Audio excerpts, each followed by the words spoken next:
In the name of the Father, and the Son, and the Holy Spirit, amen.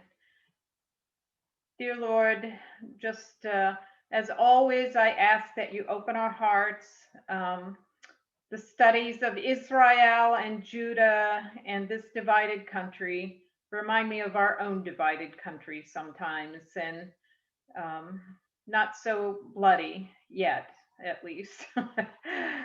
But there are many lessons we can learn from this. Help us to learn our lessons today. In the name of the Father, the Son, the Holy Spirit. Amen. All right, so let's jump into share screen and get started with today's lesson, which is 2 Kings chapters 1 through 16. And as always, we'll do our review. And I'll do it without explanation because I want you guys to start thinking. Again, this is just a mental way for you to picture all the things that we've been through in our Bible study.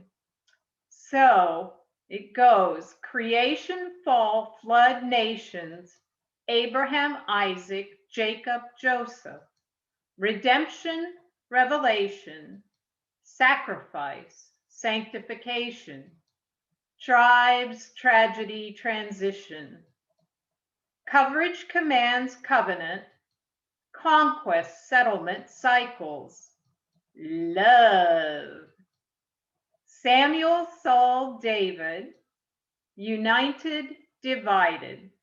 And that's where we left off last week. We talked about how King David united all the 12 tribes. They stayed united under Solomon, but Solomon started out a shining star and then turned into a very tarnished star at the end. And his son Rehoboam only kept 2 tribes, Benjamin and Judah. The other 10 tribes went with Jeroboam. So Rehoboam had Judah, Jeroboam had Israel. And we talked about different kings. The ones that are in smaller print, those are the ones that we covered last week. And this week, we're going to cover all the rest of these except Hezekiah. He just gets mentioned at the very end. But we will talk about all of the different kings of Israel, the northern kingdom. And it's hard when you're reading, and part of the hard part of it, besides that their names are not all that familiar in English, but part of the problem, I put asterisks next to the guys who have the same name. So here's a king in the southern kingdom, Jehoram or Joram. He's called both things. And there's a king in the northern kingdom with the exact same name. Ahaziah is the same way. Ahaziah was a king in the northern kingdom too. Joash or Jehoash, both in the southern kingdom and the northern kingdom. And as I mentioned before, all the kings that we're going to study in the northern kingdom, they're all in red. That means they were all evil in the eyes of the Lord. And in the southern kingdom, we had a lot of kings who were not evil in the sight of the Lord. They were good, and they followed in the footsteps of David. So that is all except for the high places. Not one of them ever got rid of the worship of pagan gods in the high places, no matter how good they were. So we're going to launch, and this is a way that I am going to use this time because it is so confusing with the different kings, and things are not really like sequential as you did the reading for this time. So I am using this chart. This chart was made by Jeff Cavins, as a matter of fact, the same guy who edited this version of the Bible that we bought and are using. And he has a Bible study called the Bible Timeline, which I did a couple of times. And it has a really nifty chart in it. I think I actually have the chart right here. It looks like this Bible timeline. And it's kind of nice because it shows all the kings of the northern kingdom on top, and they're in sequential order, and they're spaced out, these lines, according to how many years they served. And it even tells you who the prophets were to that kingdom. So Elijah and Elisha, you can see that they were prophets to the northern kingdom, to Israel. Amos and Hosea are prophets to the northern kingdom. Down here are the kings of the southern kingdom, again with timelines here. They're in sequential order. So I'm going to use that this week. What we talked about last week, when those two kingdoms divided under Jeroboam and Rehoboam, that was about 930 BC. And we're going to go today out to 722 BC. We're going to go to the ends of the kings of Israel. And that's the year that the northern kingdom ceases to exist. So let's jump in. I've organized it differently. I'm kind of going, first, we're going to talk about the two prophets, Elijah and Elisha. What they were doing is they were basically, these prophets, trying to get the northern kingdom to turn around by living the life that Yahweh wanted them to live, right? They did things that the kings were supposed to do.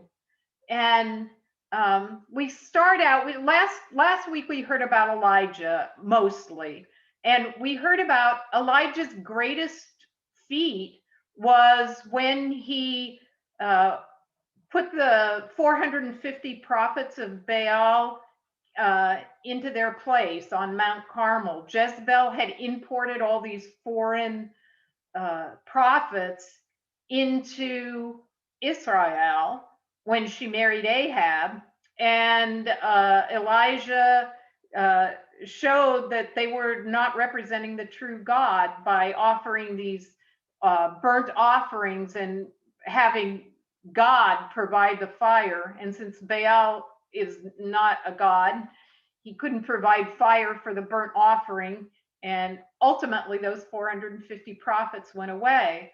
But Elijah is ready to leave now, and he has already found his replacement. The Lord told him who he was going to find, Elisha the Tishbite. And so he did find him. And we have this reading where Elijah and Elisha are walking along, and Elijah keeps saying to him, you wait, I'm going to go to this town, but you wait here in this town over here. And he's like, nope, I'm not leaving my servant or my master. I'm not going to leave my master. And he doesn't. And he follows him to the next town, and he says, here we are. I'm going to Jericho. You stay here. No, I'm going to Jericho too.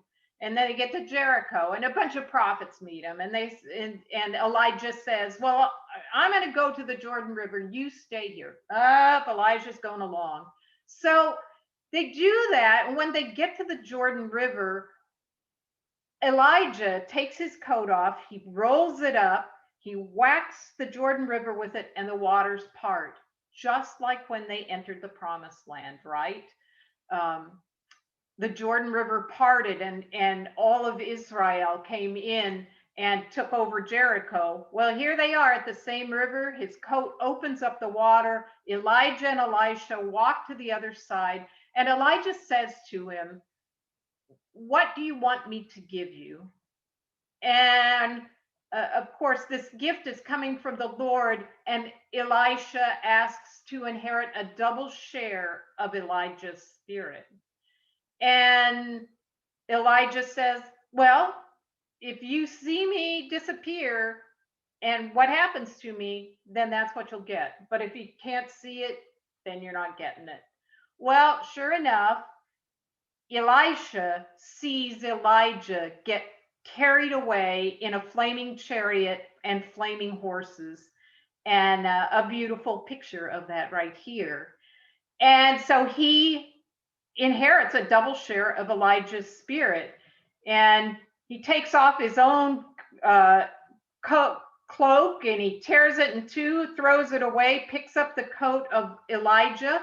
He taps the Jordan River with it. Sure enough, the river opens up again. He walks back across, and there are the prophets of Jericho waiting for him.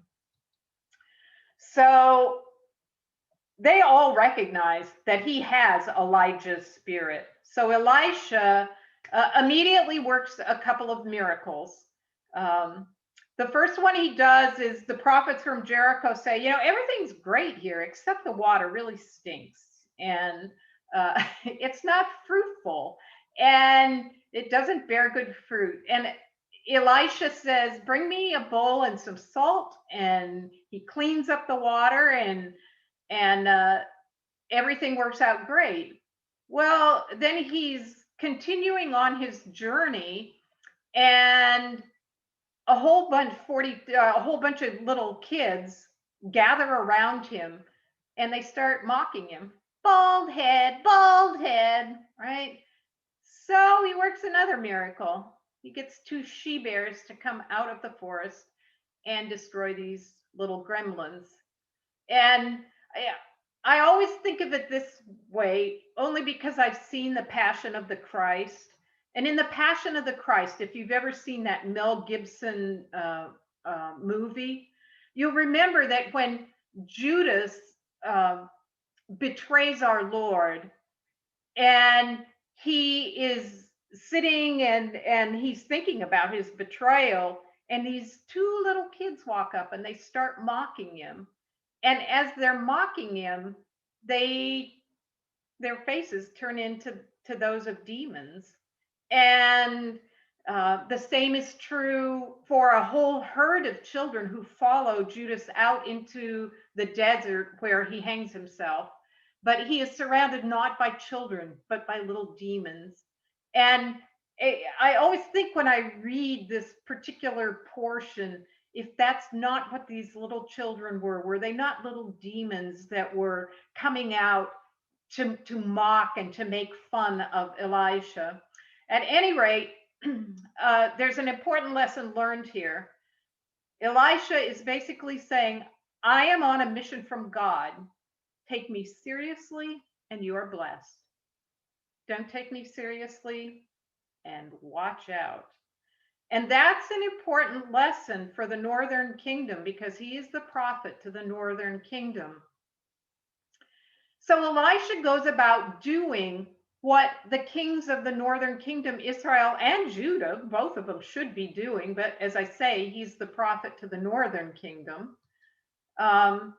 In chapters 4, 6, and 8, we're told about different wonderful miracles that he does for the common man. Many of them are unnamed. They have no names, just kind of a description of who they are. We're told that there's a widow, and she comes to him because her sons are going to be taken away and put into slavery because she doesn't have any money. And so Elisha does a miraculous multiplication of oil. He has her gather jars from all of her neighbors and then take the little bit of oil that she has and start pouring it into jars. And then he tells her, after she's filled all these jars from all of her neighbors, take them and sell them and use that to keep your sons out of slavery. And that's what she does. We have a Shunammite couple where it's a wealthy woman, and she invites Elisha to dinner. She recognizes him as a prophet of the Lord, and she even builds a little room for him up on the rooftop. That's kind of the place of honor, because that's in the desert and hot areas, right? That's where the breeze blows and it's most comfortable. And she makes him a room up there. And Elijah is here. I even wrote Elijah where I should write Elisha. Sorry about that. I just noticed it. Anyway, Elisha is so taken by this that he says, well, what can I do for you? She's like, well, I'm rich. I don't really need anything. And so then we're introduced to Elisha's um, servant, Gehazi, and he asked his servant, well, what do they need? She's like, well, they don't have a son, and the guy's getting really old, and uh, that's probably what they could use. And so that's what Elisha does. He gets the Lord to let this Shunammite woman conceive, and she bears a son, and then later that son dies, and Elisha revives him. And even later in the story, they're now a family of 3 because the son has been born, but there's a huge famine. They leave and go to Philistia for 7 years. And when they come back, of course, their land has been taken by other people in their house. And amazingly enough, Gehazi is talking to the king of Israel at that time when the Shunammite couple comes back. And the king is asking him, what kind of miracles has Elisha worked? And he tells him about the Shunammite couple, and he's like, oh, look, it's the Shunammite woman right now who bore the son. Come on over. So they get their land back. So there's another miracle he works. He purifies the famine-stricken prophets' pottage. There are a whole bunch of prophets who are starving because of the famine. They go out and collect gourds and put into their pottage after Elijah tells them to make pottage, but they're poisonous gourds. And Elijah throws some meal in with it, and it becomes not poisonous anymore. And then he feeds 100 men with 20 loaves of barley and fresh ears of grain, and there's food left over. Now, all of these miracles should remind you of miracles that are worked in a small way, the way that Jesus Christ will work them in a huge way, right? He revives dead sons for mothers. He multiplies the loaves. So Elisha is kind of a type of Jesus in the types of miracles that he works. Oh, he also retrieves an axe head for his own prophets. They feel like they're getting a little claustrophobic. They're living in such a small space with him, and they're like, we want to live down by the Jordan River. And he's like, oh, let's go. So they're cutting down trees, and one of his prophets loses the head off of his axe. And he's very worried about it because it's a borrowed axe. And so Elisha takes a stick and throws it in the water, and here rising to the surface is the iron head of the axe. So those are the types of things that Elisha does for poor people and for simple people, for people who are not famous, not kings, not great prophets. And Elisha also makes converts. And in this case, he makes a convert out of somebody who is a powerful person. Naaman is a foreigner. He's the commander of Syria's army, and he also happens to be a leper.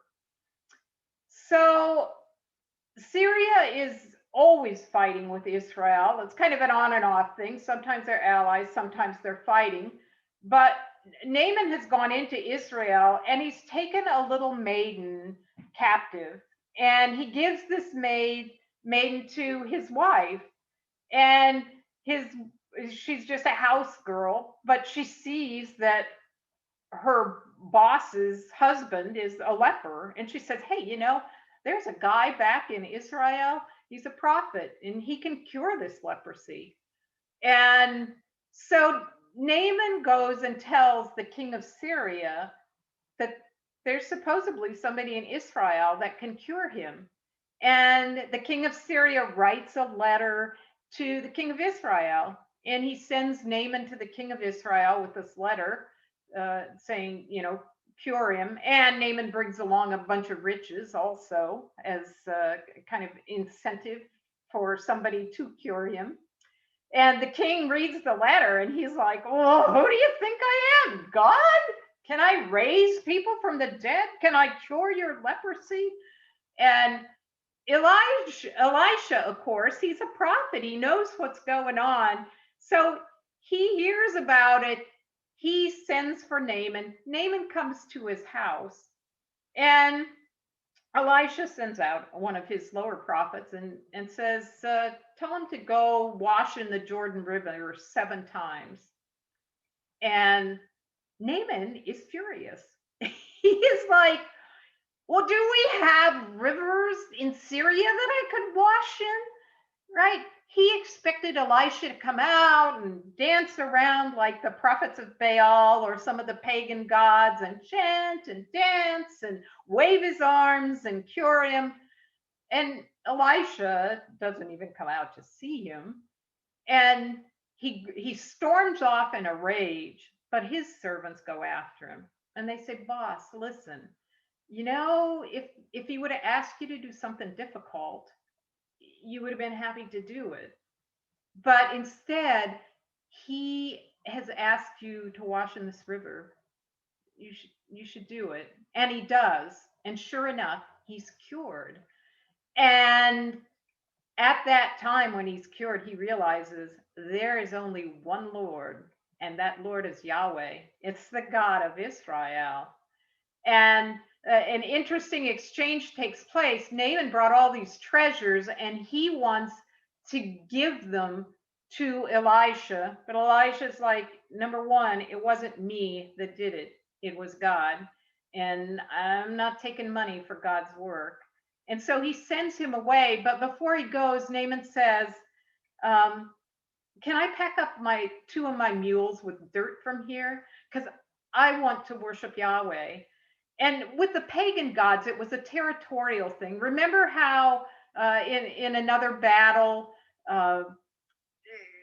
it was the Assyrians, as a matter of fact, that said, we lost this battle this time because Yahweh is the God of the hills and our gods are the gods of the valleys, right? The pagans believed in territorial gods, and this is kind of hanging with Naaman, right? He needs some of the territory of Israel if he is going to continue to be able to worship Yahweh, Israel's God. And so Elisha sends it with him. And Naaman is also worried because he knows when he goes into the house of Rimmon, which is where they worship Chemosh, this pagan god, that he'll have to bow his head. But he tells Elisha, I won't be bowing to Chemosh, I will be bowing to Yahweh. And Elisha nods his head, and he's understanding, and basically gives his nod of approval that he knows that he in his heart will be worshiping Yahweh.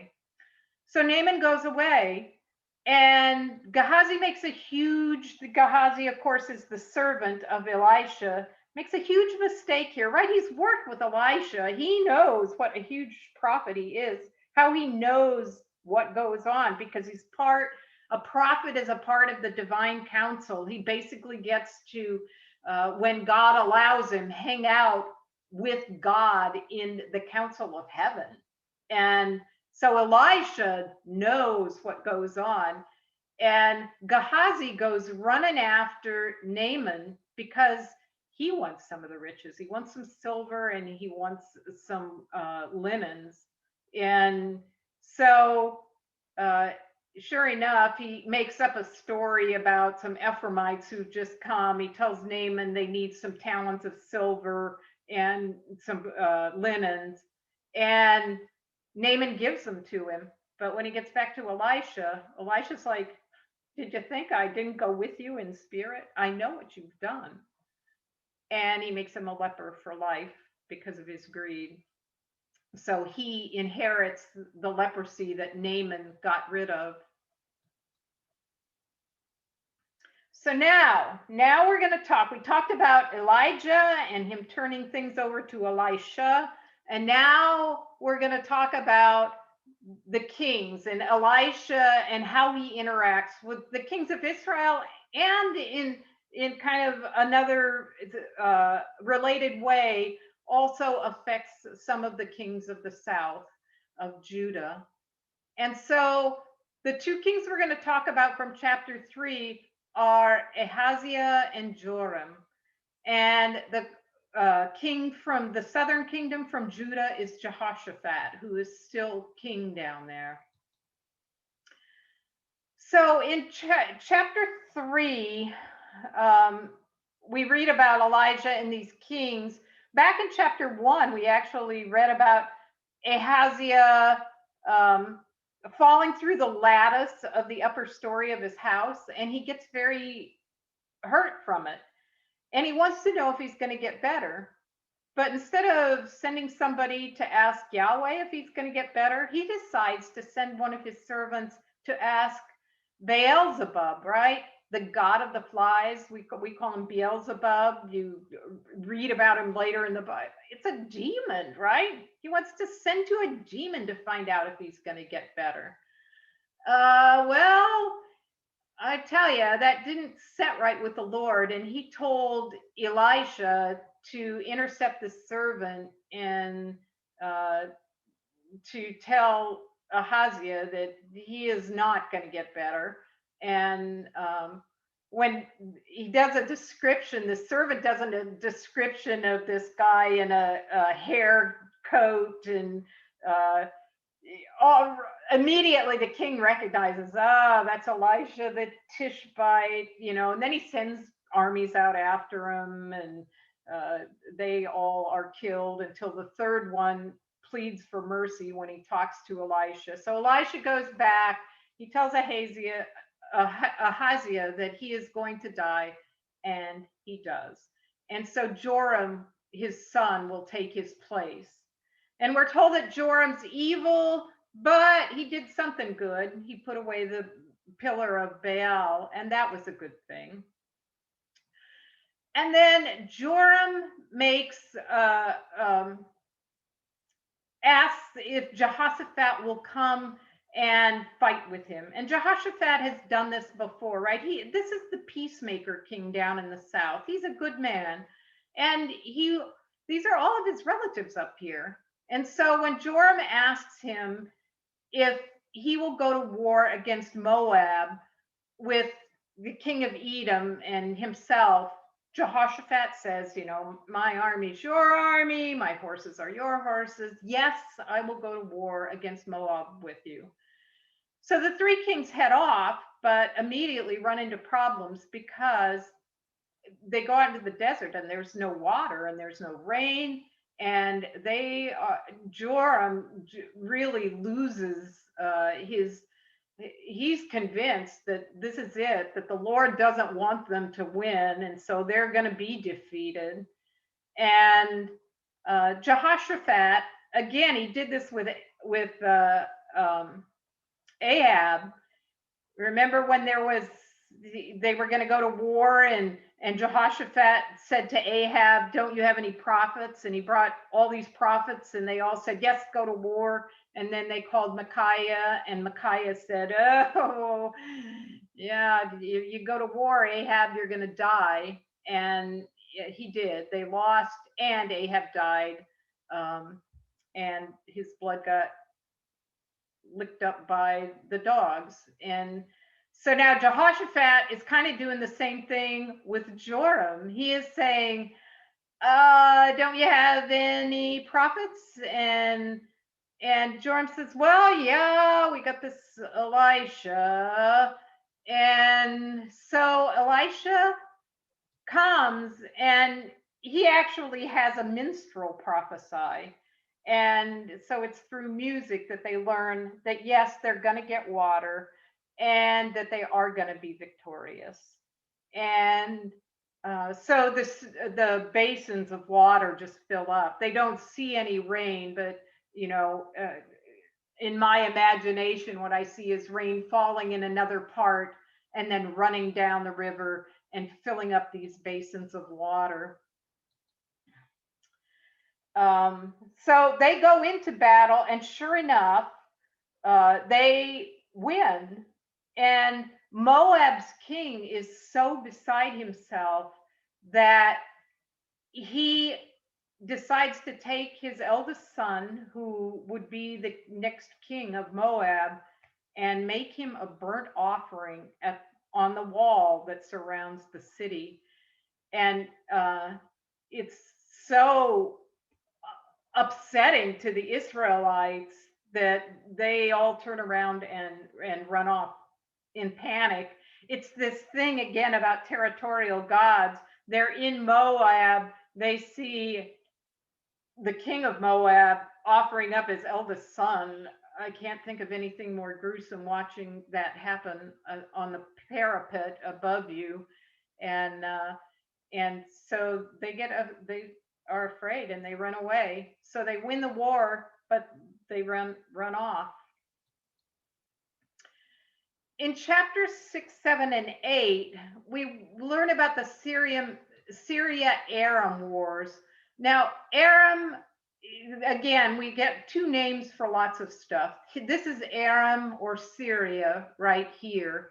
And they are constantly crossing over the Jordan and coming up over around Dan to fight with Israel. And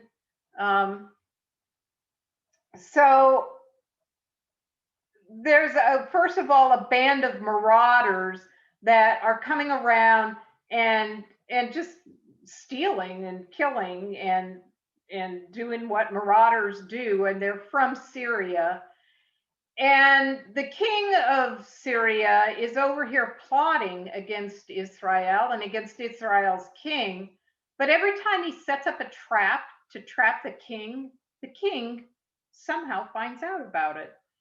And the king of Syria thinks that one of his own guys is spying and then going over and telling the king of Israel what's going on. But his counselors tell him, nah, that's not the case. What's happening is they have this great prophet Elisha, and he can see into your chamber. He hears what you're saying. He knows what you're going to do. So the king of Syria wants Elisha killed. Well, Elisha is in Dothan. And so they decide that they're going to go to Dothan to kill him. And of course, Elisha knows what they're doing because he's part of the divine council. He's a prophet of the Lord. He knows what's going on. So he is not surprised, but his servant is. When his servant gets up in the morning, walks out of where they're staying in Dothan, looks around, and he sees this group of Syrian marauders that have been sent after Elisha. He's like, we can't beat these. Look at how many there are. And Elisha asked the Lord to open up this young man's eyes so that he can see the heavenly army, the host of heaven around him. And so suddenly he can see the army of God, and he realizes, whoa, we're going to win this. And Elijah prays again, and he asks God to blind this army from Syria. And so they basically are blinded to what they're seeing in front of them. And Elisha leads them instead to Samaria, the capital of Israel. And he takes them in there. And the king of Israel is like, Elisha, wow, look at you have all these Syrian marauders here. What should I do? Kill them? And Elisha says, nope. Have a big feast. Feed them up and give them something to eat and something to drink. And so that's what the king does. He has this huge feast for this marauding group of Syrians, and then Syria leaves him alone for a while. But in the very next paragraph or section, we read that the king of Syria is at it again. He gave him a breather, but now Samaria itself, Israel, is struck by a great famine. And the famine is so great that even like a donkey's head is selling for an enormous amount of money, or pigeon dung. It's kind of interesting. The Hebrew word does translate as pigeon dung, but it's very close to another word that is actually a food, which is probably what they meant to write, but they wrote pigeon dung. So at any rate, any type of food at all is going for enormously inflated prices. And a woman comes to the king of Israel and tells him this horrendous story about how another woman came to her and said, "Let's boil our sons and eat them. And you go first." And so the woman who's come to the king boiled her son, and these women ate it. And then when it came time to eat the other woman's son, she had hidden him. And now this woman who boiled her son wanted some justice. And the king is listening to this hideous story. And of course, lots of hideous things go on in the Old Testament. And he is tearing his garments. He's beside himself and he wants to kill Elisha, because what good is it to have this prophet of the Lord if they're in this famine where women are eating their own sons? And of course, Elisha hears the troops that he's sending. He has the door blocked. He hears the king coming, and he reassures him that all of this by tomorrow will be over. And the king is like, how? Not, that is just not possible. And Elijah's like, yeah, it's going to be. And so, sure enough, Elisha prays, and the Lord lets the Syrian hear chariots. And so they were all in all these tents. They have all their supplies with them, but they hear an enormous army coming at them. And they think that Israel must have hired another country to come and fight their war, maybe like Egypt or one of the other surrounding countries. And so they just decide to head as fast as they can out of Israel and back to Syria. And so, meanwhile, back in Samaria, there are 4 lepers. And these 4 lepers, right, they're starving to death in Samaria. And they know Syria's just across the way and that the Syrians have food. And they figure, well, maybe they'll give us some food. And what do we have to lose? We're going to die from lack of it if we don't go. So let's go. So they go and they find the Syrian camp totally empty. They take some silver, some gold, they eat a bunch of food, and then they think, oh, maybe we should go tell the king of Israel what's happened. And so that's what they do. They go back and tell the king that for whatever reasons, the Syrians have abandoned all of their supplies. And the king of Israel thinks it's a trick. And we have seen this trick before, right? Where they get the city to come out from behind its protective walls, and then the army's in hiding and it comes and kills them all. Well, so that's what the king of Israel thinks. But 4 or 5 of his officers say, listen, we have almost no horses left. Let us take these starving animals and go see what's going on, because we're going to die here anyway. And so they go, and sure enough, that is what happened. But Elisha predicted something else at the same time, that this king of Israel, he would see what was happening, but he wouldn't live to tell about it, which he doesn't. I mean, he doesn't really even see this abandoned camp because he gets trampled at the gates by all the people who are running out to get food from the Syrian camp. So Elisha has foretold the death of the king of Israel and the murder of King Ben-Hadad, who's the king of Syria, by Hazael, who is the commander of his army. And Elisha foretells that this is going to happen. And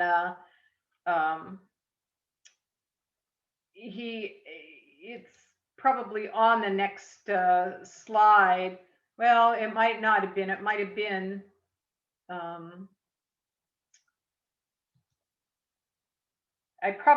This is where I was going to discuss what was going to happen, right? Elisha, he tells one of his prophets to go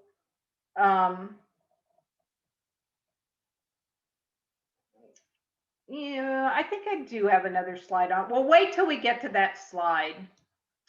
Anyway, we'll go on with the family intrigue. Okay, we just talked about Jehoshaphat and what he did. Now we're going to move on to Joram and Jehu in Israel. And to make it a little less confusing, instead of calling Joram down in the south by that name, both of them go by either of these names, Jehoram or Joram. We're going to talk about Jehoram, Athaliah, the queen mother, Ahaziah, and Joash down in the southern kingdom. So here goes the family intrigue. Jehoram, which is down here in the southern kingdom, becomes the king of Judah, but he marries Ahab's daughter, Athaliah. And so we're told that during his kingship, Edom revolts and that Jehoram dies after 8 years. But he has a son by Athaliah whose name is Ahaziah. And so Ahaziah, his son, reigns for a year. But, right, Athaliah was related to Ahab, and Joram is related to Ahab. So these two guys who share the same name are cousins. And the cousin from the south decides to go see his cousin in the north, who had been at war with Syria and who'd gotten wounded and had gone to Jezreel so that he could heal up from his wounds. So Jehoram heads up to be with Joram, or excuse me, Ahaziah heads up to see his kissing cousin here. And so he heads up to Jezreel. Well, in the meantime, this is where the story of Jehu comes in. Jehu was on the last slide, the one who is going to become the king of Israel. And Elisha had told one of his prophets to go to Jehu and to tell Jehu that he was going to become the king of Israel and to actually anoint him. So Jehu was in this big group with all of his soldiers, and this prophet comes and he calls him aside and he tells him, hey, listen, this is what's going to happen. You are going to be the king of Israel. And this is what the Lord wants you to do. He wants you to get rid of Jezebel. He wants you to get rid of all of Ahab's relatives. And he wants you to be the king of Israel. And so Joram is wounded, and Athaliah has come to visit him. And Jehu, when his men first ask him, what did that prophet say to you? He says, prophets, you don't listen to what they say. And his men are like, we know this prophet, you tell us what he said. And Jehu said, I'm going to be the king of Israel. And they're like, yay, you're the king of Israel. So Jehu heads off to Jezreel to see Joram and Ahaziah. And so he gets there, and they see him from the ramparts, right? They see him, and the two kings send out a watchman to ask him, does he come in peace?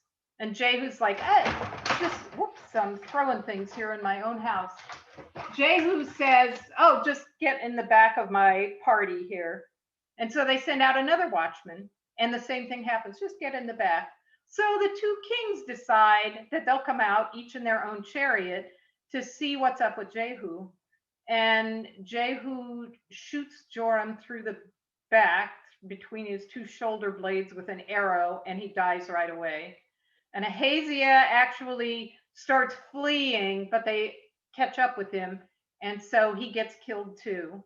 So now both the king of the northern kingdom and Ahaziah, the king of the southern kingdom, are dead.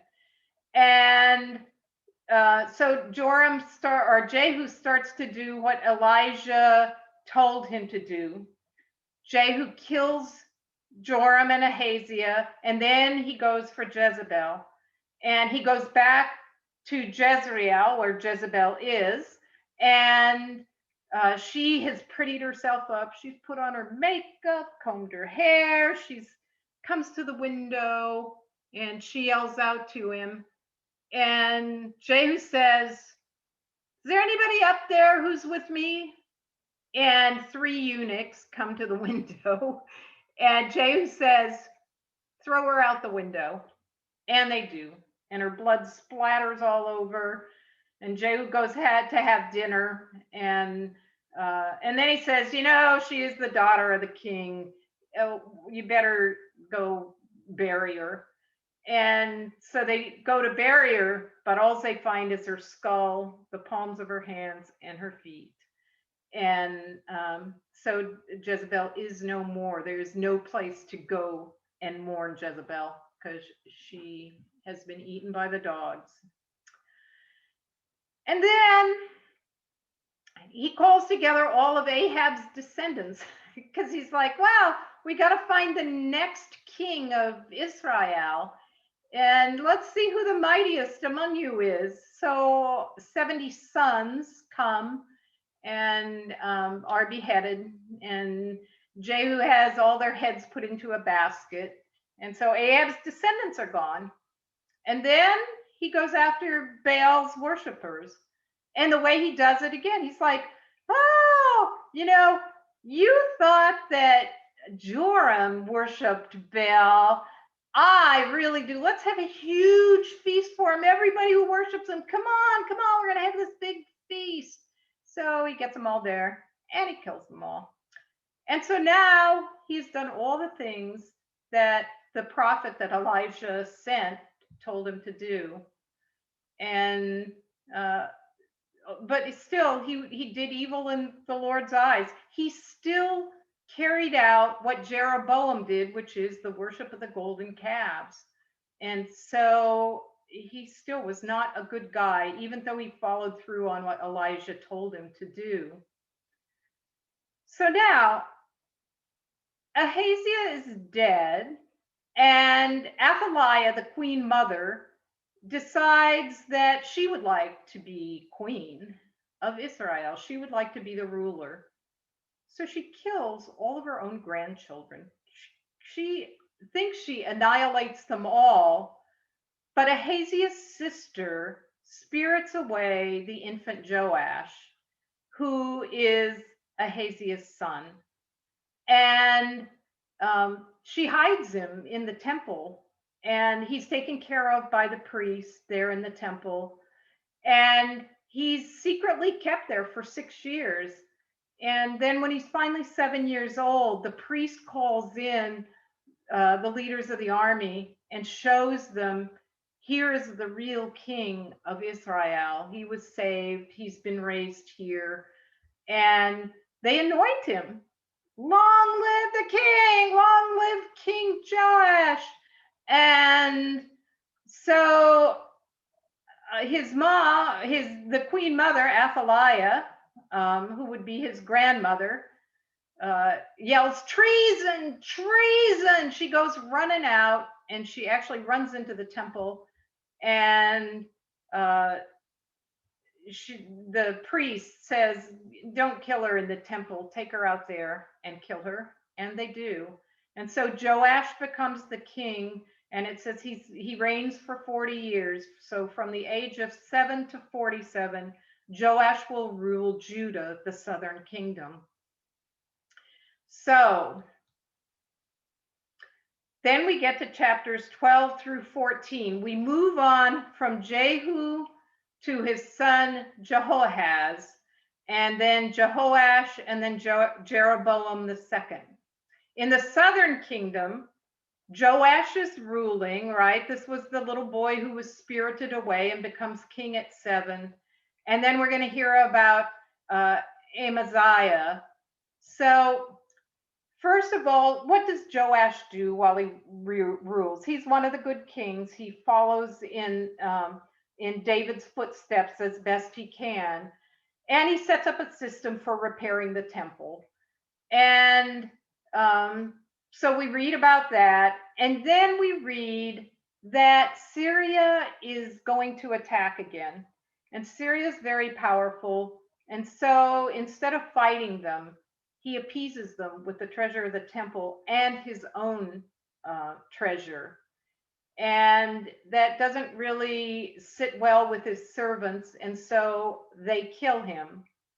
And his son, uh, Amaziah, becomes the next king, and he kills the servants who killed Joash. Then we jump up to hear about the northern kingdom. Jehoahaz has become king. Jehu has died. Jehoahaz, his son, is ruling. And even though he's evil in the eyes of the Lord has mercy on him because Syria is so hard on Israel. And God remembers his promise. We're told that several times. He remembers his promise to Abraham and to David, and he's not going to destroy Israel right now. So he saves them from Syria. And then we're told that Jehoahaz dies, and Jehoash, his son, becomes the ruler. So at the same time, Elisha is dying. We're just told he's ill, and he calls Jehoash to him. And that's the interesting thing about Elijah and Elisha. They're always trying to get the kings to turn around and to only worship Yahweh. And so he says to Jehoash, shoot an arrow through the open east window. And Jehoash does, and he says, that is the arrow of victory. And he says, now take your arrows and pound them on the ground. And so Jehoash does it. He pounds them 1, 2, 3 times, and then he's done. And Elijah's mad. He's like, why did you only do it 3 times? You needed to do it 5 or 6, because now you're only going to beat Syria 3 times. And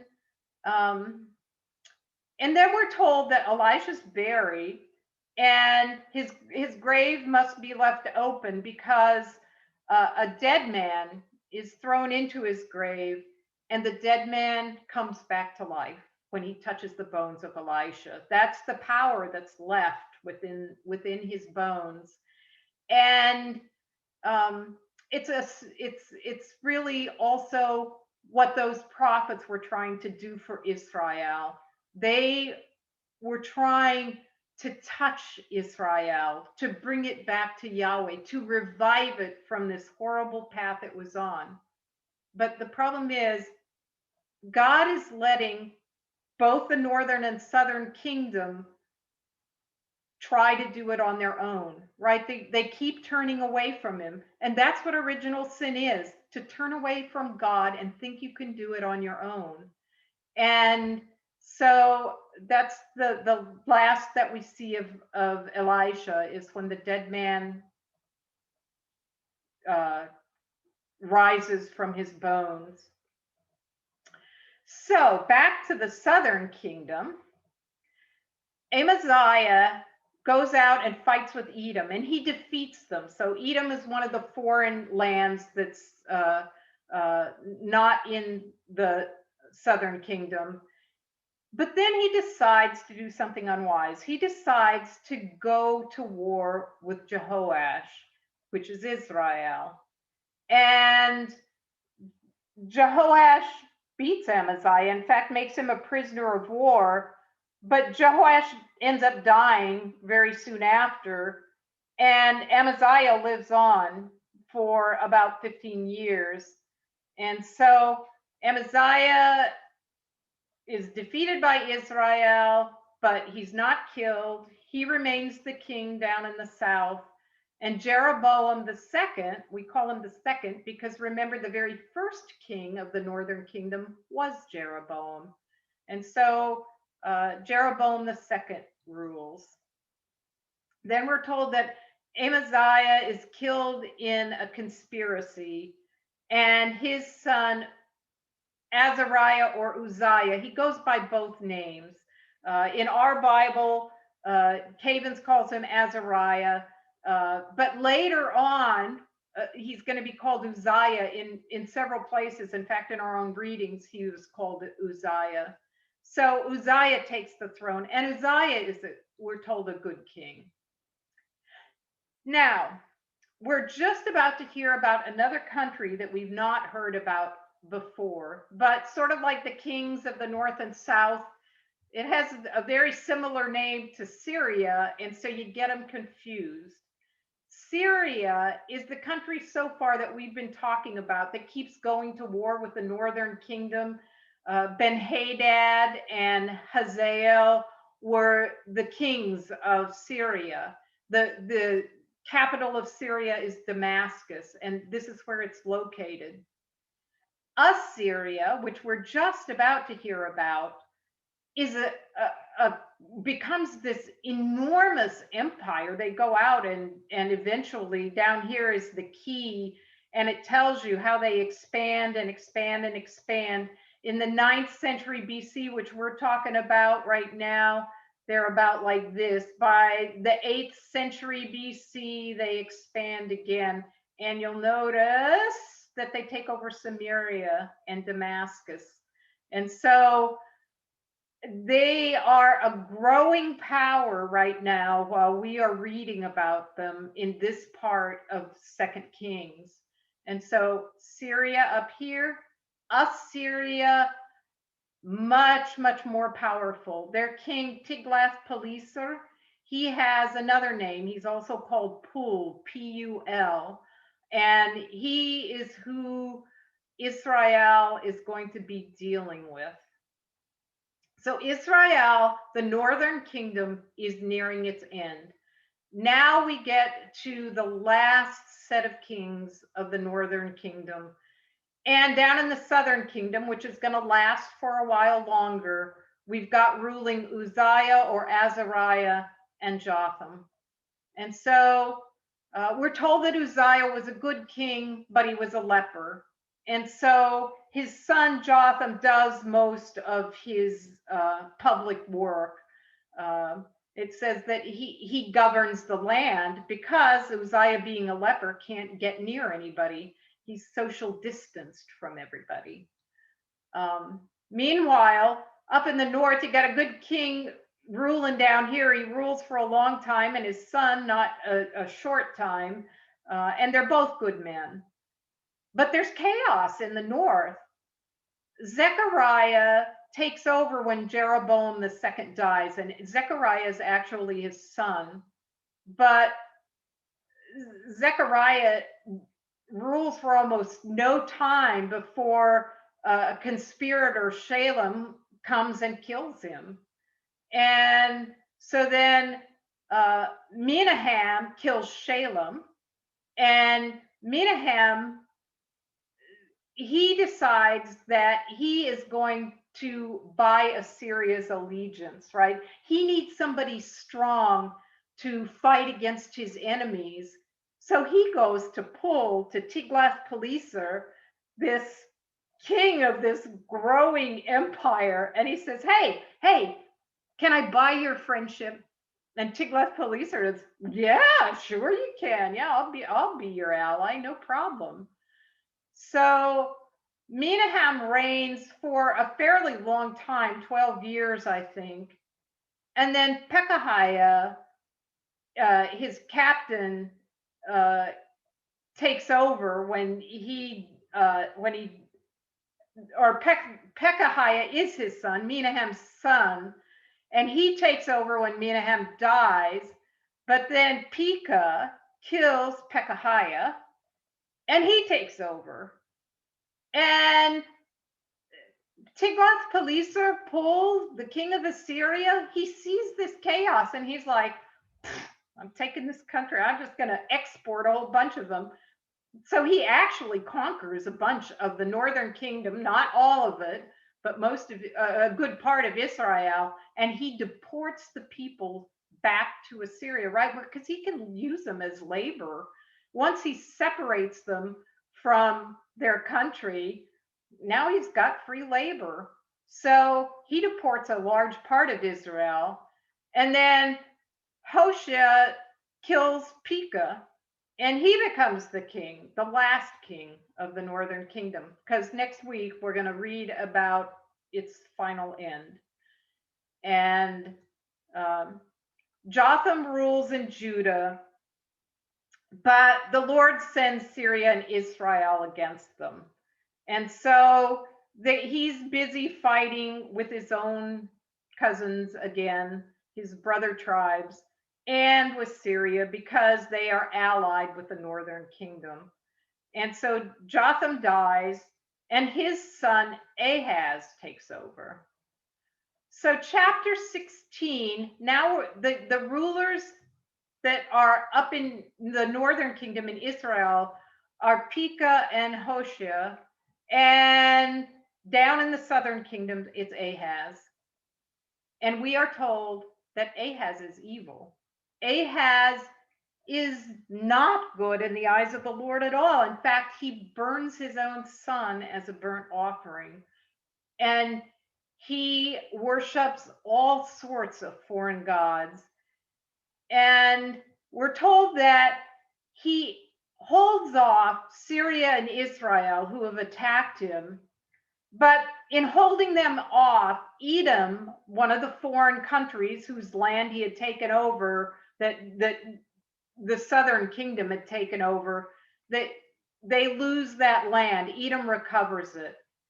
So Ahaz basically buys out the northern kingdom. He goes to Tiglath-Pileser to pull, and he says, look at all these treasures from the temple. Look at all these treasures I've collected. Be my friend.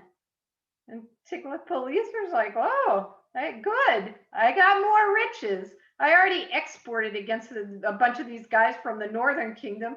Yeah, I'll go overthrow Syria, right? And the capital of Syria is Damascus. And so once he overthrows it, he says to Ahaz, hey, why don't you meet me in Damascus and we'll have a little meeting. So Ahaz goes to Damascus to meet Tiglath-Pileser.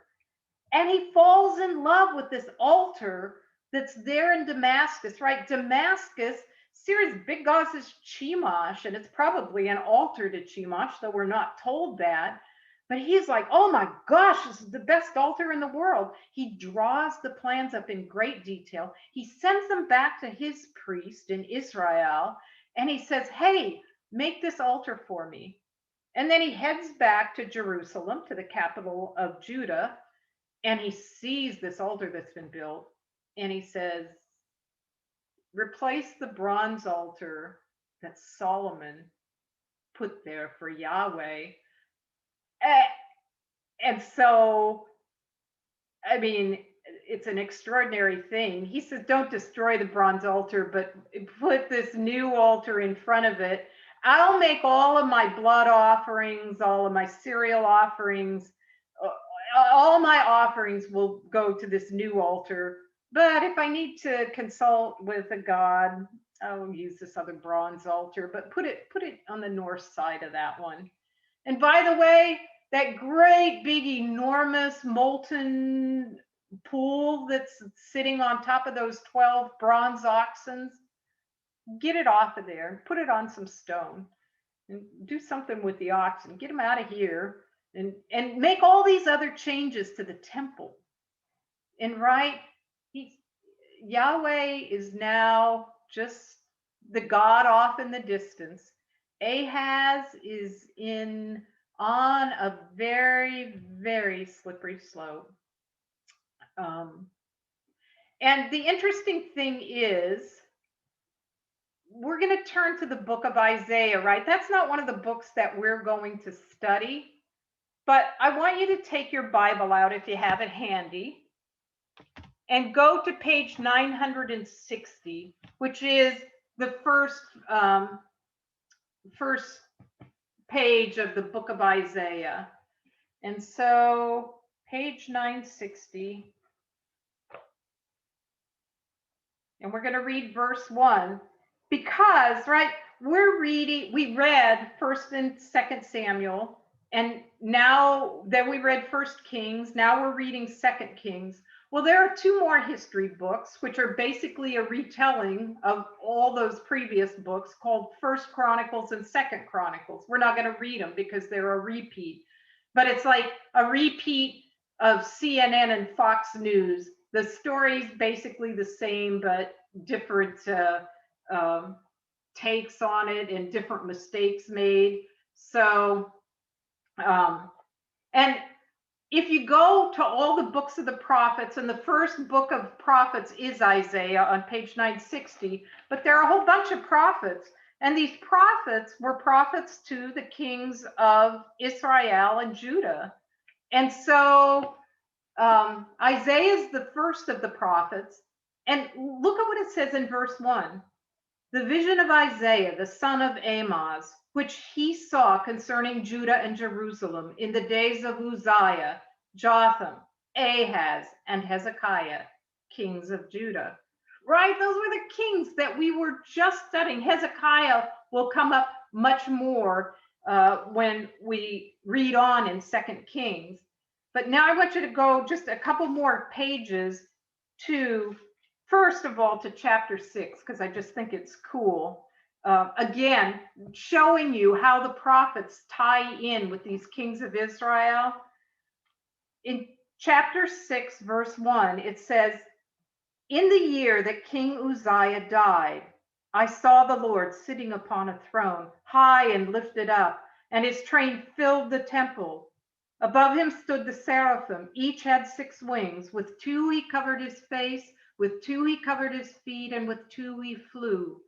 And one called to the other and said, holy, holy, holy is the Lord of hosts. The whole earth is full of his glory.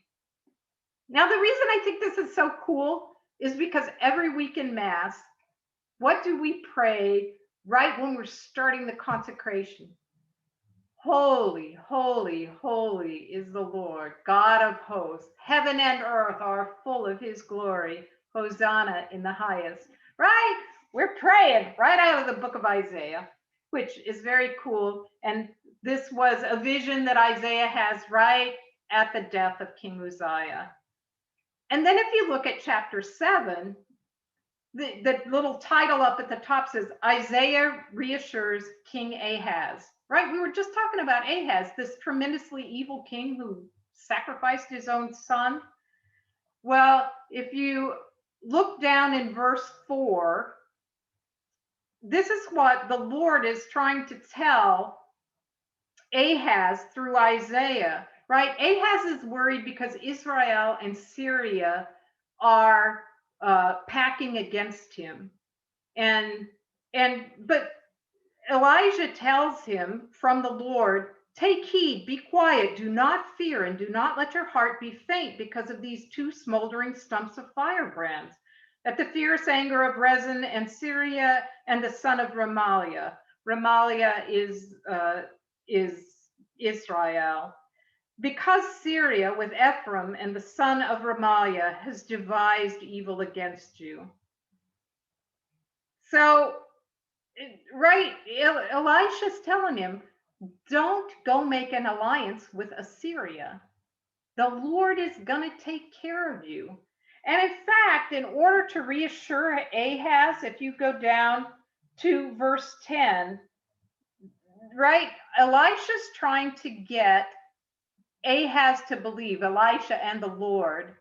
And so it says, again, the Lord spoke to Ahaz, ask a sign of the Lord your God. Let it be deep as Sheol or high as heaven. But Ahaz said, I will not ask. I will not put the Lord to test. And he said, hear then, O house of David, is it too little for you to weary men, that you weary my God also? Therefore the Lord himself will give you a sign. Behold, a virgin shall conceive and bear a son, and shall call his name Emmanuel. Every year, right before Christmas, we hear this reading from Isaiah, which now will have so much more meaning to you because you'll know about Ahaz, this evil king in Judah that wanted to make Assyria his ally and was being warned not to do it by Isaiah. All right, so cool. I love it. And I just think it would be fun for you to read Isaiah chapters 7 and 8. All the books of the prophets are kind of weird, really. I mean, these people are in counsel with God. And right, even Isaiah himself, he prophesies this virgin having a baby. He doesn't know it's Jesus. He's thinking, who knows what he's thinking, but he's certainly not thinking of the Blessed Mother centuries away who's going to have the Christ child, who is God, right? So the prophets are prophesying, but it takes Jesus to actually tell us how the books of the prophets and the whole Old Testament were talking about him. But it'll be fun for you to read 7 and 8 because you just read the 2 Kings and you'll recognize a lot of the names and a lot of the countries. For next week, you got easy reading. 2 Kings 17 through 25. Easy in that there's a lot less of it. You're just going to do chapters 17 through 25. My picks 20 through 25. So that's it for this week. And if there are no questions, then I will stop recording right now.